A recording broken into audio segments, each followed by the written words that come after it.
Hi everybody, how are we all doing? I hope having a good week so far. So today is Tuesday, good lord I'm losing it, Tuesday the 18th of November 2014. God, I'm definitely not awake. Anyway, so we're back. It is Gotham review time, and this is the latest episode, episode 8, titled Harvey Dent. That's right, Two-Face comes into town for the first time. Well, of course he's not Two-Face yet, but we do get a glimpse of the other side of Harvey Dent in this episode, and it was very intriguing to see. He meets up with Jim Gordon, and they're both discussing how to wrap up the case about, you know, the murder of the Waynes. Harvey Dent has settled on one particular character, and I've completely forgotten his name, but he's like a big time, you know, some sort of crime boss as well. And but Harvey wants to pin anything on him, anything incriminating possible on this particular person. And Jim Gordon, he's having a meeting with Jim Gordon, the mayor, and also Harvey Bullock, and I believe also well, not Harvey Bullock, Sarah Essen as well. So the captain's in there, and so basically what Harvey is wanting to do is put a story out there about, you know, the witness who was there at the time that the Waynes were murdered, and, you know, a few other bits and pieces to try and link the murder of the Waynes to this particular person. And the only way that Gordon will agree with it, oh sorry, my mistake, it wasn't even Sarah Essen that was there, it was Gordon, Crispus Allen and Renee Montoya. They were the three that were present. Sorry about that, forget what I said earlier on.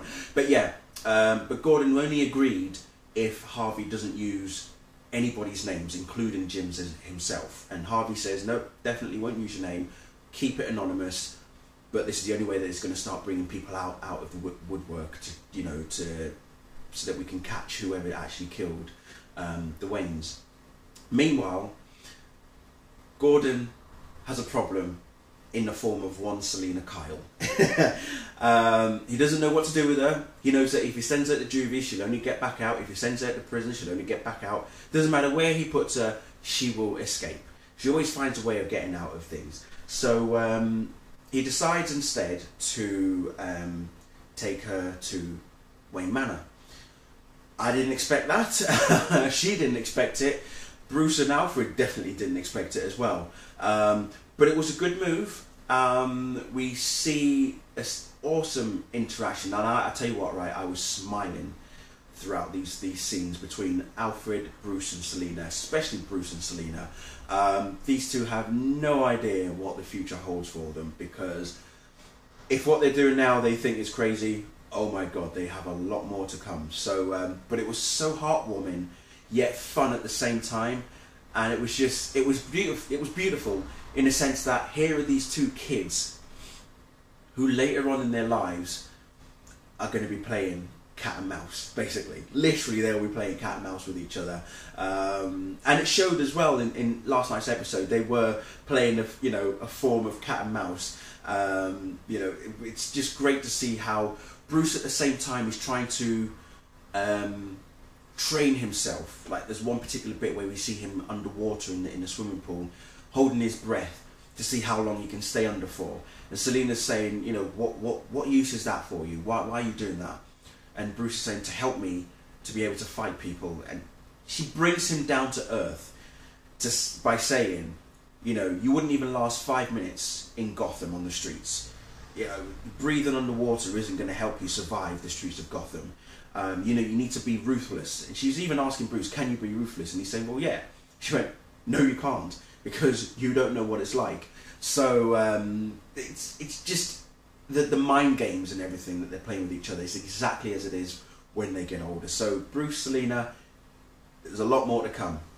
But the real reason why Gordon wanted Selina at the mansion is to help with the investigation for the murder of Bruce's parents. They get a sketch artist. You know, Bruce produces a sketch from Selina's statement, and it kind of sort of falls by the wayside after that anyway. But the real intriguing part of this episode, the main focus of this episode is a character by the name of Ian Argrove, who is a prisoner at Blackgate. He's being transferred, I say he's being transferred, but they're taking him somewhere, he doesn't know where, and it actually turns out that it was all a ploy, because this guy is an expert at explosives. He can make a bomb and he can blow through anything, basically. And he's well renowned, well known. He apparently was sent to Blackgate for a crime whereby he killed about a dozen people. But we find out later on the reason why he was actually being moved from Blackgate. He wasn't actually being moved, he was being kidnapped, essentially, to be used against his own will. And we find out through his brother, who both Jim and Bullock you know, interrogate, and they eventually get the details and the full story of what's really going on. I'm not really going to give away the full story of that particular side of the episode because it is very interesting. And when I say interesting, when I mean interesting, I mean it's strange and just shocking. Well, maybe not shocking, but to me it was shocking as to who was involved in his release from prison, from Blackgate. We actually find out that Ian is actually, he's sick, he's mentally unstable. And unfortunately at Blackgate they don't have therapists to help people like Ian, you know, try and feel better and things like that, you know, go through sessions and talks and all that sort of stuff. And that's where Arkham Asylum eventually comes into play. So towards the end of the episode we see Arkham Asylum reopened, and is now being used as is intended to be the asylum that we come to know and love. Or hate, however you feel about it. But no, I really did enjoy this episode. There was a moment where Edward Nygma was having a lot of fun, especially with the explosives. There was also a very interesting interaction between Penguin and Liza. Okay, not going to delve too far into that, but that was very interesting. Now, very important as well, no doubt, as well, for later on. What else have we got? I'll tell you what, honestly, I really do love this show. It's definitely a break from the norm in terms of what we've come to know about Batman and the Batman universe in particular. It really is amazing. So yeah, I really cannot wait to see what happens next week, because next week's episode features Alfred in a more central role. Bruce gets kidnapped along with Selina by assassins, or they're being targeted by assassins, and Alfred has to save Bruce. And it's the mid-season finale, by the way, so it's going to be heavy. Cannot wait. But yeah, like I say, last night's episode, definitely brilliant. There was also, got to go back to Bruce and Selina as well, because there was a moment where Selina was asking Bruce if he's ever kissed a girl. Oh, it was so cute, and they were this close, if not for Alfred walking in. Damn it, foiled. Never mind. Jim, on the other hand, and I'll end it here. Obviously, Barbara left in last week's episode, and he's left her a voicemail saying that he would like for her to come back. You know, he misses her and all this, that, and the other. Well, again, I'm not going to say anything, but let's just say I hope Barbara does come back. But holy crap, from what I saw last night, oh dear, what is she doing? Yikes.